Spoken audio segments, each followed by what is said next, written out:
Aty thuhet që Ministria do të subvencionoj operatorin e përzgjedhur, por në thirrjen e publikuar nuk është cekur një gjë e tillë. Thirrja fsheh për kompanitë faktin apo zotimin që qeveria e Kosovës do t'i subvencionoj kompanitë të cilat do të menaxhojnë fabrikën. Thirrja është ripërsërit, por vetëm në webfaqet e AOV, pa u bën ndonjë fushat dhe ndonjë promovim në ndonjë media. Pse ky vlerësim është problematik? Një pikë tjetër diskutabile ka qenë baza ligjore me të cilën është dhënë në shfrytëzim kjo fabrikë. Dokumenti i parë që e kemi lexuar është vendimi të cilin Ministri i Bujqësisë Fatun Peci e ka marrë me datën 14 qershor 2024, me të cilin themelohej një komision prej 5 anëtarësh për të funksionalizuar fabrikën e përpunimit të mbetjeve shtazore. Në faqen e 3 të këtij vendimi, në pikën e 6, shkruhet një detaj me shumë rëndësi.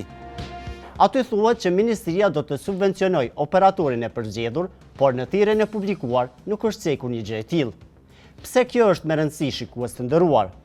Një muaj më vonë, saktësisht me datën 19 korrekt 2024, Agjencia e Ushqimit dhe Veterinarisë publikon thirrjen për kompanitë të cilat do të aplikojnë për të marrë me qira objektin. Thirrja i ka 4 faqe dhe është shumë me rëndësi të cekët që thirrja fsheh për kompanitë faktin apo zotimin që qeveria e Kosovës do t'i subvencionoj kompanitë të cilat do të menaxhojnë fabrikën. Mbulimi i këtij fakti në thirrje interpretohet si fshehje e informacionit dhe fshehje e kritereve. Sipas ligjit, çdo kush që sheh një thirrje për një fabrikë të tillë që po lëshohet me qira, duhet të di edhe kushtet dhe detajet. Por, favori kryesor në këtë rast ishte fshehur. Fakti që qeveria do të garantonte subvencionim për secilin që e merr kontratën ishte fshehur për kompanitë. Duke gjurmuar më thellë, në dosje kuptojnë që në thirrjen e parë publike nuk aplikoi askush dhe thirrja u ripërsërit. Thirrja është ripërsërit, por vetëm në webfaqet e AOV, pa u bën ndonjë fushat dhe ndonjë promovim në ndonjë media. Siç shihet në faqen e Facebookut të agjencisë dhe të ministrisë, në atë kohë ka pasur shumë publikime të tjera, por as faqja e Facebookut nuk u përdor për të thirrur investitor për të investuar në këtë kompani. Në intervistën tonë, Ministri i Bujqësisë na ka thënë që synimi ka qenë të ftohen investitorë dhe kompani nga jashtë dhe me eksperiencë. Kur gjurmoj më thellë, arrim me gjetë se eksperiencën dhe të dhënat se kush është kompania. Kontrata nuk i është dhënë një konzorciumi të kompanive, mirë po i është dhënë kompanisë kosovare LEP KSIT SHPK, e cila është regjistruar me 23 shtator 2024.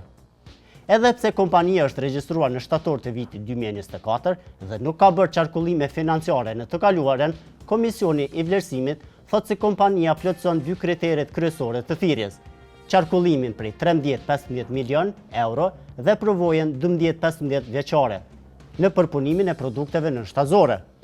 Si dëshmi që janë plotësuar këto kritere, janë marrë dokumentet e një biznesi tjetër që nuk ka aplikuar në këtë thirrje, pra biznesit nga Italia.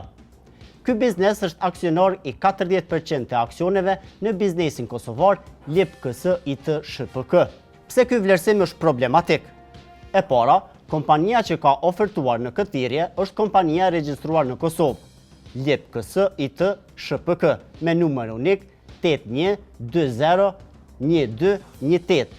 Ky biznes është i regjistruar si shoqëri me përgjegjësi të kufizuar bazuar në ligjin për shoqëritë tregtare. E kemi analizu ligjin për me po për kufizimin për bizneset e regjistruara si shoqëri me përgjegjësi të kufizuara.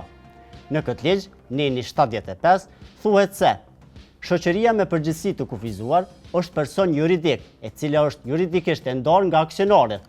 Shoqëria me përgjegjësi të kufizuar është vetvetio bartëse e të drejtave dhe obligimeve. Për më tepër, aksionarët nuk janë përgjegjës për borxhet dhe obligimet e biznesit të themeluar si SHPK.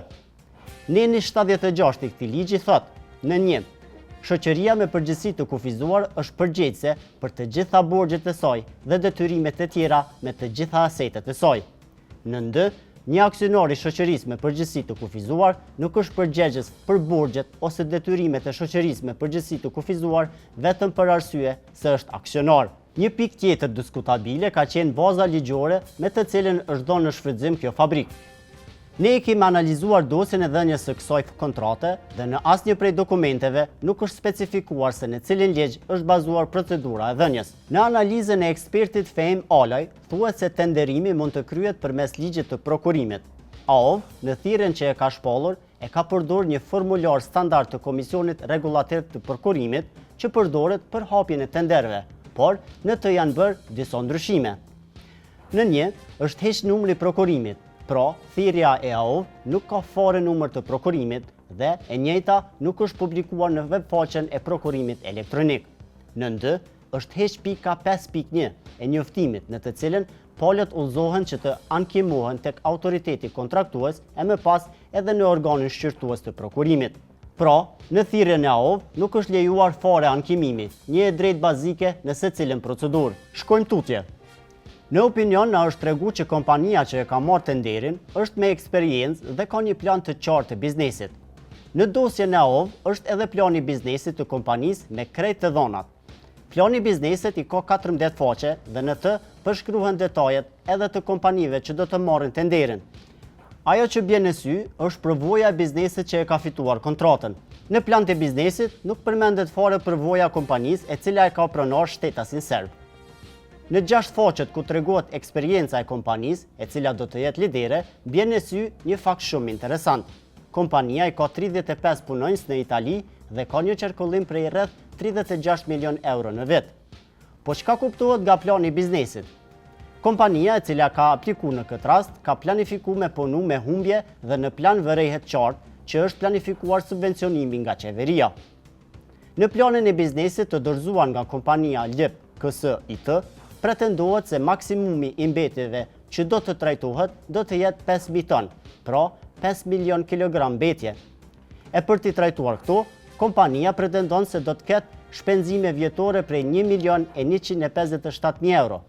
Kompania pretendon se nga shitja materialit të fituar pas trajtimit të nënprodukteve do të gjenerohen të hyra në vlerë prej 430.000 euro. Kur jashtim lapsin, kompania pretendon se do të ketë një humbje prej 737.000 eurove. Marr parasysh obligimin që ka marrë qeveria për subvencionim të secilit kilogram të trajtuar prej 0.16 centve, i bie që për 5 milion kilogram ata do të marrin 800.000 euro në vit. Pra, nëse realizohet plani i biznesit, siç është planifikuar, kompania do të ketë një fitim prej 63.000 eurove në vit. Megjithatë, në këtë plan të biznesit nuk janë shpjeguar të hyrat që mund të vinë nga trajtimi i mbetjeve të importuara nga vendet e tjera të rajonit. E një shpërputhje që e kemi vrejtur gjatë leximit të këtij plani të biznesit është sasia e mbetjeve që mund të përpunohen brenda një viti. Në dokumentin e AOV-it thuhet se bazuar në një studim të fizibilitetit, materialet të kategorisë 4 janë parafësisht 9.405 ton në vit, ndërsa në planin e biznesit të kompanisë janë planifikuar më së shumti nga 5.000 ton.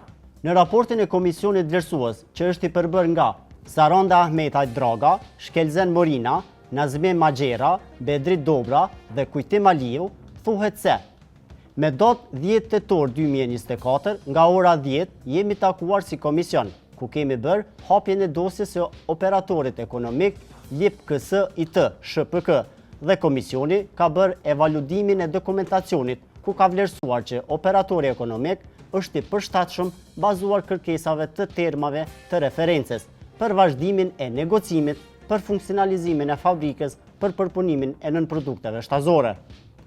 Negociatorët e kontratës nuk dokumentohen në dosje.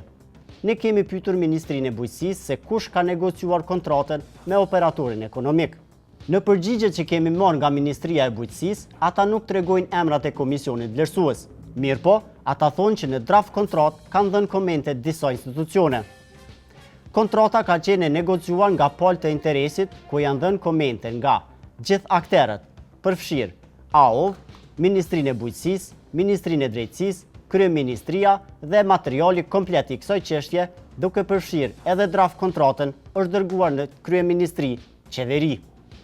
Një element tjetër që duhet të kemi parasysh në këtë rast është stafi që do të punojë në këtë kompani.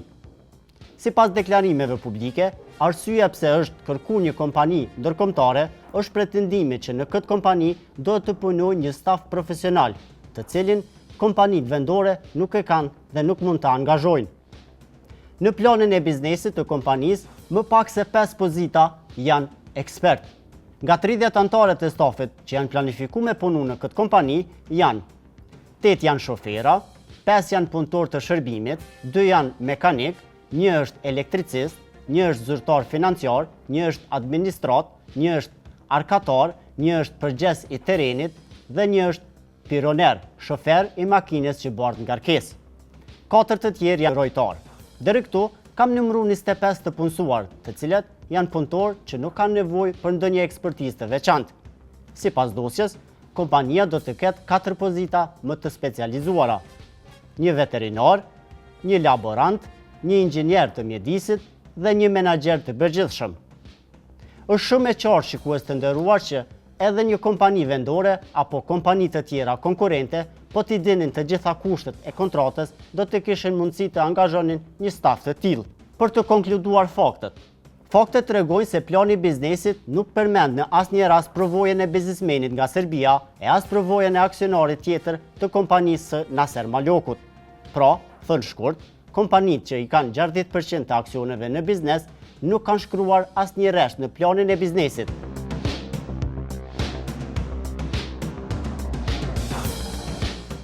Shikues të nderuar, në 2 emisione kemi publikuar të gjitha detajet që gjenden në dokumente publike për kontratën që Qeveria e Kosovës e nënshkroi me kompaninë që e mori fabrikën me qira. Është e qartë që ky biznes do të ketë fitime, sidomos nëse do të marrë subvencionet e qeverisë. Procesi ka probleme të cilat shpresojmë që do të trajtohen nga institucionet kompetente.